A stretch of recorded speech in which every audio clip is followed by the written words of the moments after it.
Hi guys, welcome back to me tips and appam ഇന്ന് വൈകുന്നേരം ചുമ്മാ ഇരുന്നപ്പോൾ ഞാനും അമ്മയും വിചാരിച്ചു ബീച്ചിലോട്ട് പോകാമെന്ന്. അങ്ങനെ നമ്മൾ രണ്ടുപേരും കൂടെ ബീച്ചിൽ പോകുന്നതാണ് നിങ്ങൾ കാണുന്നത്. നമ്മളിപ്പോൾ എൻ്റെ അമ്മ വീട്ടിലാണ് നിൽക്കുന്നത്. പാതി എത്തിയപ്പോഴാണ് ഞാൻ ഓർത്തത് ഞാൻ എൻ്റെ ഹെൽമെറ്റ് വെച്ചിട്ടാണ്. അതുകൊണ്ട് അവിടെ വെച്ച് വണ്ടി തിരിച്ചിട്ട് തിരിച്ചിറങ്ങിയ കണ്ടോ,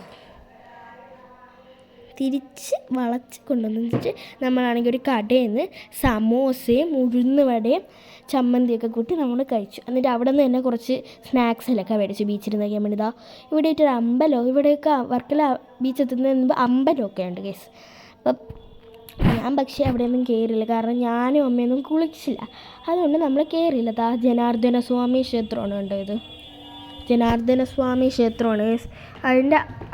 അതിൻ്റെ കുളം തന്നെ അപ്പുറത്തും ഉണ്ട് കണ്ടോ. എൻ്റെ കുളമാണ് ഇവിടെ ആയിട്ട് ശരിക്കും കാറും ബൈക്കും ഒക്കെ പാർക്ക് ചെയ്തിട്ടുണ്ട്. ടൂറിസ്റ്റ് ബസ്സും സ്കൂട്ടിയും എല്ലാം പാർക്ക് ചെയ്തിട്ട് അവിടോട്ട് പോകുമ്പോൾ പാർക്ക് ചെയ്ത സ്ഥലം കിട്ടുമെന്ന് പോലും അറിഞ്ഞുവിടാം. എങ്കിലും നമ്മൾ പോവേണം, സ്കൂട്ടി ആയതുകൊണ്ട് കുഴപ്പമില്ലല്ലോ. അത് വിചാരിച്ചാണ് നമ്മൾ പോകുന്നത്.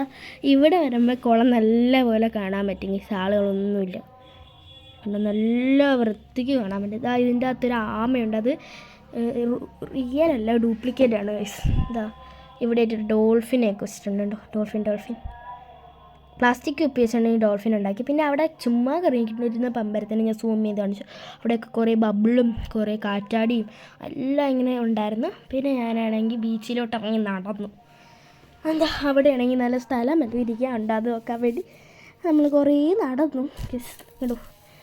കുറേ ആൾക്കാരൊക്കെ അവിടെ നിൽപ്പുണ്ടായിരുന്നു. എന്നാലും നമ്മൾ അവിടെയൊക്കെ ബീച്ചിൽ ഇറങ്ങാൻ പറ്റിയില്ല, കാരണം അവിടെയൊക്കെ കൊടി കെട്ടിയിട്ടുണ്ടായിരുന്നു. തിര കൂടുതലാണ്, നമുക്ക് ഇറങ്ങാൻ പറ്റിയത്. പിന്നെ ബീച്ചിൻ്റെ പാതിയായിട്ട് തന്നെ ഇവിടെ നമുക്ക് ഇറങ്ങാൻ പറ്റും കേട്ടോ. ഇവിടെ ഒരു കായലോ അങ്ങനെ എന്തെങ്കിലുമാണ്. ഇവിടെ ആയിട്ട് ശരിക്കും കക്കയൊക്കെ ഉണ്ട്. പിന്നെയാണെങ്കിൽ ഞാൻ പറഞ്ഞില്ലേ അവിടെ നിന്ന് സ്നാക്സ് മേടിച്ചെന്ന്, പാൽബന്നായിരുന്നു. പാൽബന്ന് നല്ലത് കുറേ മേടിച്ച്, നല്ല രസമുണ്ടായിരുന്നു. നമ്മൾ വിചാരിച്ചത് ഗ്രീൻ ബന്നാണെന്നാണ്. കുഴപ്പമില്ലായിരുന്നു, നല്ല ടേസ്റ്റ് ഉണ്ടായിരുന്നു കണ്ടോ, നല്ല ടേസ്റ്റ് ഉണ്ടായിരുന്നു. ഇവിടെയൊക്കെ സെക്യൂരിറ്റി ഗാർഡൊക്കെ നിൽപ്പുണ്ട് ഗൈസ്, നമുക്കൊന്നും ഇറങ്ങാനൊന്നും പറ്റില്ല.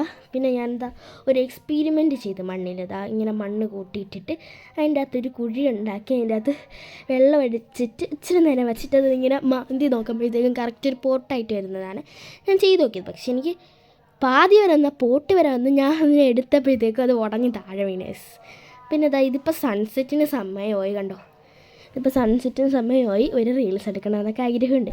പറ്റുമെങ്കിൽ ഞാൻ എടുക്കും, ചിലപ്പോൾ മാത്രമേ എടുക്കാൻ പറ്റുള്ളൂ. കാരണം പിന്നെ ഞാനാണെങ്കിൽ അവിടെ കക്ക ഉണ്ടായിരുന്നു, ഞാൻ കുറേ കക്ക കുപ്പി വാരിയിട്ട്. എന്നിട്ട് ഇവിടെ ആയിട്ട് കൈരളിയില വാർഷികം സംബന്ധിച്ച് ഒരു പ്രോഗ്രാം ഉണ്ടായിരുന്നു. വർക്കല കൈരളിയില ഒരു പ്രോഗ്രാം ഉണ്ടായിരുന്നു, ബീച്ച് വെച്ച് ബലൂൺ വിറിപ്പിക്കൊക്കെ ഡാൻസും അങ്ങനെ ഉണ്ടായിരുന്നു. ഞാൻ ഒരു പാട്ടൊക്കെ പാടി. ഇതെല്ലാം ചെയ്യുന്നവർക്ക് ഒരു സമ്മാനമൊക്കെ കൊടുക്കും, എനിക്കും കിട്ടി. അപ്പോൾ ഗൈസ് ഇത്രയേ ഉള്ളൂ ഇന്നത്തെ വീഡിയോ. എല്ലാവർക്കും ഇഷ്ടപ്പെട്ടെന്ന് വിചാരിക്കുന്നു. ഇഷ്ടപ്പെട്ടെങ്കിൽ ലൈക്ക് ചെയ്യണം, ഷെയർ ചെയ്യണം, സബ്സ്ക്രൈബ് ചെയ്യണം, കമൻറ്റും കൂടി ചെയ്യണം. അപ്പോൾ എല്ലാവർക്കും ബൈ.